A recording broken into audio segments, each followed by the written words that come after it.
திரிசூலினி மன்மத பாணியளே சங்கடம் நீக்கிட சடுதியில் வந்திடும் சங்கரி சௌந்தரியே கங்கண பாணியன் கனிமுகம் கண்டனல் கற்பக காமினியே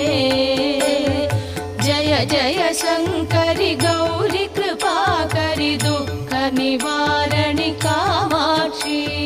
ஜய